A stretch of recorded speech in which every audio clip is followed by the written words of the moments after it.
नमस्कार जय जगन्नाथ जय श्रीकृष्ण समस्त गोटे प्रश्न थिला ना जे 2024 बा 2024 मसीह कौन सब घटब किछि लोक मध्य कमेंट करुछंती जे आपण कहितले होनी आउ केभली भाबे होंता कौन मृत्यु को सामने देखिले आपण मानकर होंता तेबे लेखि रखंतु 7टी भविष्यवाणी 7टी घटना 2024 मसीह घटिकी रहिबो 100% 90% घटिबो आपण माने लेखिकी रखंतु आज ठारू खातारे आ मु भी आपण मानकु जवाब देबी सही समय भितरे जदि हेला तेणु करी आज आपण माने लेखि रखंतु कौन घटिबो 2024 मसीह कौन घटिबो लेखिकी रखंतु भलरे। नंबर 1 2024 मसीह मे मासरे बात्या हेबो प्रभावित होबो ओडिशा बांग्लादेश म्यांमार रे मध्य यहाँ प्रभाव पकाइब। नंबर 2 एप्रिल मे जून 30 जाए नानादि दुर्घटना देखा देव नानादि दुर्घटना है जल स्थल आकाश विमान पथ आकाश पथ एवं जल पथ अनेक जगार दुर्घटना है एवं स्थल पथ आपण माने देखंतु ओडिशा रे किभली भाबे दुर्घटना होउछि आगु को मध्य यार तीव्रता बढ़िबो आउ 30 पर टिके एक्सीडेंट थंबी जीवो किंतु तापर पुणी जून मास 13 दिनिया पक्ष पड़ सारा पर पुणी एक्सीडेंट बुद्धि पाइब आपण माने लेखिक रखंतु। नंबर 3 राजनीतिक हिंसा गंडगोल गृह युद्ध धर्म को नहीं विवाद देखा देव अनेक जगार आंदोलन मध्य हेबो आपण माने लेखि रखंतु अनेक जगार आंदोलन मध्य हेबो। नंबर 4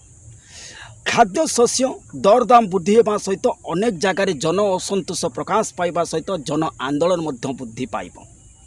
नंबर 5 लेखिक रखंतु भारत रे जून मास जुलाई मास सेप्टेम्बर मास प्रबल वर्षा हेब प्रभावित हेब प्रचंड बन्या रे उत्तराखंड दिल्ली मुंबई हिमाचल प्रदेश महाराष्ट्र तमिलनाडु रे प्रचंड बन्या हेब एवं भूस्खलन लैंडस्लाइड मध्य हेब सावधान रहिबा को पड़िबो किंतु ओडिशा रे जून मास जुलाई मास कम वर्षा हेब सेप्टेम्बर प्रथम सप्ताह द्वितीय सप्ताह जाए कम वर्षा हेब तापर वर्षार अकस्मात वृष्टिपात ओडिशा रे हेब एवं बालेश्वर भद्रक जगतसिंहपुर केन्द्रापड़ा गंजाम गजपति मालकानगिरी कोरापुट देवगढ़ सुंदरगढ़ नवरंगपुर ए सब अंचल में बन्या वित्पात मध्य अकस्मात बन्या अकस्मात फास्ट फ्लड देखा दे पारे 2024 मसीह आपण मान लेखि रखंतु। आउ कौन हेबो नंबर 6 2024 मसीहा भयंकर युद्ध सामना करिब अथच भयंकर युद्ध हेबा सहित यूरोप महादेश रे खाद्य संकट देखा देब अथच यूरोप रे खाद्य संकट देखा देबा सहित युद्धर तीव्रता मध्य बढ़िब अनेक जगह आपण माने देखिबे युद्धर तीव्रता बढ़िब आ भारत रे मध्य जो पाख पड़ोसी चीन एवं पाकिस्तान बा इंडो चाइना बॉर्डर रे किछि हलचल देखा को मिलिब अथच सीमा को नहीं विवाद मध्य देखा दे पारे भारतीय सैन्यों उपर मध्य प्रेसर पड़ पारे जीवा आसवा सैन्य मध्य करि पारंती आमर जवान माने तेणुकरी भारत रे मध्य सीमा पाई हलचल लागी रहिबो किंतु वार हेबो नाही आपण माने जानती वर्तमान इस्राएल ईरान मध्य रे वार चलीछि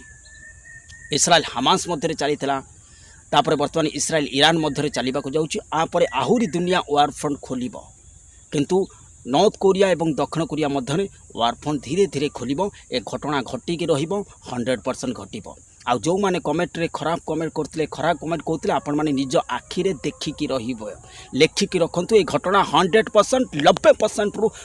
घटिकी रहिबो एवं 100% तो घटिबो आपण माने लेखिकी रखंतु तेणु करी सावधान रहंतु। जय जगन्नाथ जय पंचसखा।